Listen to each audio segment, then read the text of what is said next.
Welcome back to the channel. Today, I've got a little bit of a mystery on my hands. One of my agar plates from a recent series of transfers is covered in strange and erratic streaks of bacterial contamination. Now, I'm a little confused. Ordinarily, when a plate of mine contaminates, I'd expect to see one or two localized blooms, maybe from a random spore or a poorly sterilized scalpel or something similar. However, this plate is absolutely covered all over with filth and bacteria. This hints at the possibility that the air in my lab is heavily contaminated. However, I'm doubtful that this is the case, as the majority of the plates from this run seem to be clean. Perhaps it's my sterile technique that's lacking. This is certainly possible. It's easy to become complacent and gloss over certain steps in the lab process, and I'm certainly guilty of this myself from time to time. Again, however, I don't think this is the case. I filmed this particular set of transfers, and on reviewing the footage, my technique seems to be pretty solid. My hands are sterilised before beginning and in between each procedure. Everything is wiped down with 70% isopropyl alcohol. My scalpel was flame sterilised until the blade was red hot, and the plates themselves are open only when strictly necessary, with my hands never crossing over the top of exposed agar while working. Perhaps the agar I'm transferring from was dirty. Again, I don't believe this to be the case. The plates that these transfers are from were clean, showing vigorous mycelial growth and with zero signs of overt contamination. So, what could it be?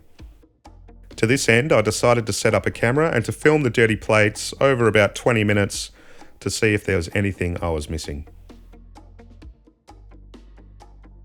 And what do you know? There it is, a mite, wandering around my plates and tracking bacteria all over the place. Now, this has me just a little concerned. If a mite could get into one plate, then it could certainly get inside all of the others. So to be on the safe side, I'm going to go through and check all of the other plates, even those that appear clean.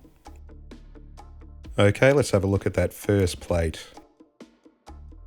Very contaminated.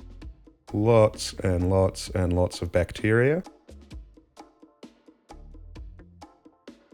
And the bacteria seems to be following where this little guy has been walking.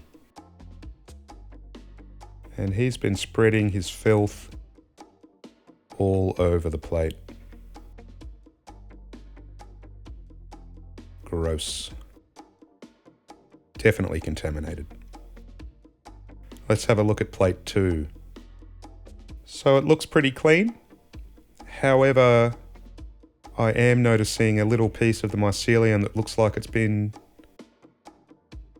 chewed on. So I'll keep observing this. Plate 3. How's plate 3 looking? No real signs of contamination there. No mites that I can see. And the mycelium looks nice and fluffy. So I reckon this is clean for now. Plate 4. Looks pretty contaminated. It looks like the mites have been feasting on the mycelium. And yes, there's one wandering around. Definitely contaminated.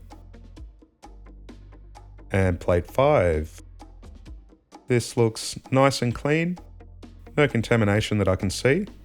The mycelium is growing quite nicely. Fantastic. Very clean.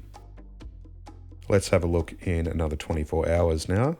Double check, and my goodness, plate 1, absolutely filthy. That little mite has been busy.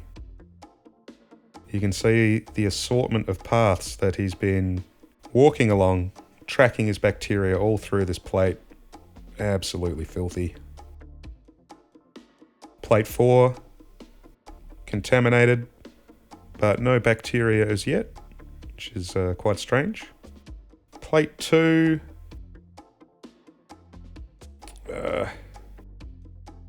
looks a bit contaminated. Plate 3 is going all right, growing nicely. No contamination yet to be seen. And there's plate 5. Nice and happy and healthy. Fantastic.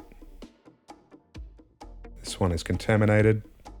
I can see the mite there wandering about. But it's strange, there's no bacteria showing up on this plate. Yeah, why is there no bacteria on plates 2 and 4. I'd expect to see it, but I don't, which is quite confusing. Okay, it seems that 3 out of the 5 plates are showing mites and contamination, but this has only raised a further question for me. Why am I not seeing bacteria in any of the other plates? Quite strange. I'd expect to see similar levels of contamination across all of these plates. However, they all appear to be free of any kind of bacteria. So what I'm going to do is I'm going to let these colonise fully over the course of about 2 or so weeks, and we'll see if anything shows up. Alright, let's watch these fully colonise over the course of 2 weeks, and we'll see what happens. This is plate 1. You can see the bacteria is starting to overwhelm the agar, and I believe those mites will die in a mess of their own making. Plate 2, you can really see where the mites have been eating and feasting on that mycelium. You can see the bite marks, but still no bacteria. It's very strange. Very, very strange. I wonder why. And that mycelium's looking like it's about to die. Plate 3 is looking pretty good. No bite marks, no bacteria, a nice full colonisation. Pretty happy with that. Fantastic. And plate 4, again, lots and lots of bite marks where the mites have been feasting on that mycelium. But it seems to be growing okay. No bacteria. Very weird. And here is plate 5. Probably the best looking of the bunch. Lovely growth. No bacteria is showing. There's no feeding on the mycelium from the mites. Fantastic. Beautiful. Just what we like to see. Well, as you saw, there was no further bacterial contamination on any of the plates. In fact, if it weren't for the jagged feed marks on the mycelium, you'd be forgiven for declaring these plates clean. But we know they aren't, which leaves us with the question, what was the source of the mites and what was the source of the bacteria in that first plate?